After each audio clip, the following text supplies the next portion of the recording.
David Nunes Matos, de 31 anos, foi morto na última quarta-feira entre os distritos de Major Porto e Quintinos. Segundo informações, o homicídio se tratava de um crime encomendado e que os executores seriam Paulo Júnior Pereira da Silva, conhecido como Neguinho, e outro homem identificado como Breno. O valor pago pela morte seria R$50 mil. Após ser identificado um veículo clonado na casa da vítima,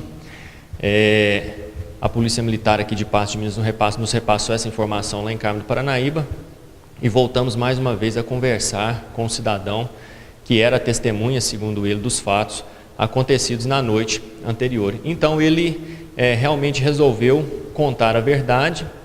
e dizer que ele realmente era uma testemunha do fato, que somente saiu com vida daquele local porque os executores o haviam deixado sair.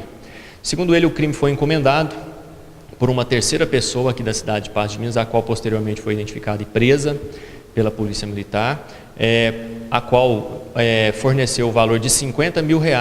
para executar a vítima David. Poucas horas depois do crime, a polícia acabou prendendo Fabrício Carlos Silva, de 32 anos, que é proprietário de um lava-jato de Patos de Minas e teria presenciado a morte de David, além de mudar a versão dos fatos várias vezes. Foi preso também Antônio Carlos Soares, de 44 anos, que é presidente da Associação Patense dos Empreendedores do Transporte e seria mandante do crime e, além disso, estaria envolvido em um esquema de roubos e clonagens de veículos. O homicídio, a 90ª Companhia de Carmo do Paranaíba foi acionada logo no início da manhã, uma vez que populares na zona rural de Carmo do Paranaíba, quase divisa com o distrito Major Porto, avistaram um corpo nessa localidade com sinais de disparo de arma de fogo e com vários machucados pelo corpo. E nesse mesmo instante que a equipe policial de Carmo do Paranaíba foi acionada e deslocada para o local para averiguar como realmente o fato aconteceu, deslocou até a sede da Companhia de Carmo do Paranaíba um indivíduo de nome Fabrício, alegando que estava na companhia de mais 3 indivíduos saindo de um certo posto de combustível aqui em Patos de Minas logo no início da manhã, sob o pretexto de entregar uma cesta básica na zona rural de Carmo do Paranaíba, praticamente divisa ali com o distrito de Major Porto. E dentro dessa situação parece que houve um entendimento entre as partes, entre os ocupantes, e um desses ocupantes veio a alvejar a vítima de nome David, com um tiro na cabeça,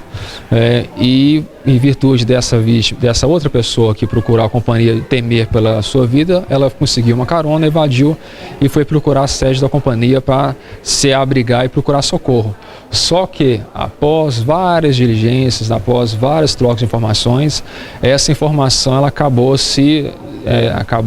contradizendo. Ele acabou não conseguindo confirmar a sua versão inicial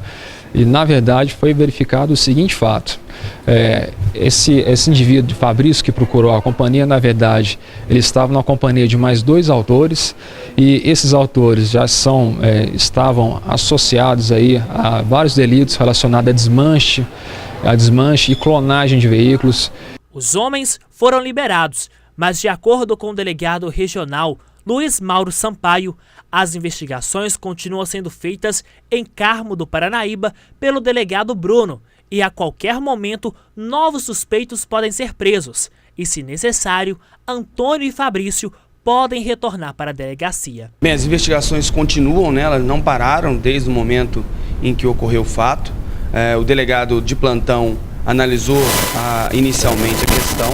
fez a decisão, mas isso aí não impede a continuidade de todo tipo de investigação, pelo contrário, ela só solidifica mais a necessidade de mais investigação. Com a análise do próprio delegado de polícia, ele que tem autonomia jurídica para a análise do caso, veio então a entender pela falta de elementos suficientes para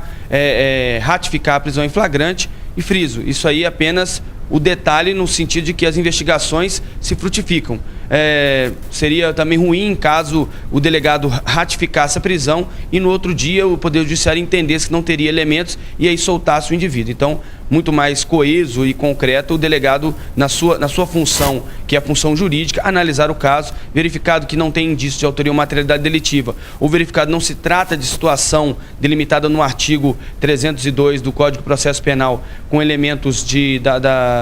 do flagrante delito, ele vai a não ratificar a prisão. Sobre o fato que o suspeito de ser mandante do crime poderia estar ligado a roubos e clonagens de veículos, o delegado disse que gerará outras investigações e que o caso continua sendo apurado. Todos esses indivíduos estão sendo investigados. Parte de uma investigação exatamente para se poder chegar numa conclusão concreta. Logicamente, como frisei, nada impede que posteriormente qualquer pessoa que esteja envolvida nesse caso venha ter decretado a sua prisão preventiva ou temporária, dependendo, logicamente, da concordância tanto do Ministério Público, mas principalmente do Poder Judiciário. O que é certo realmente é que a Polícia Civil vai investigar esse caso e tenho certeza, como nos outros casos que já temos aí, mais de 95% dos casos de homicídios solucionados aqui em Patos de Minas, esse será mais um na estatística positivo em que nós teremos aí indivíduos identificados e posteriormente presos e julgados pelo Poder Judiciário para que a população se sinta cada vez mais segura.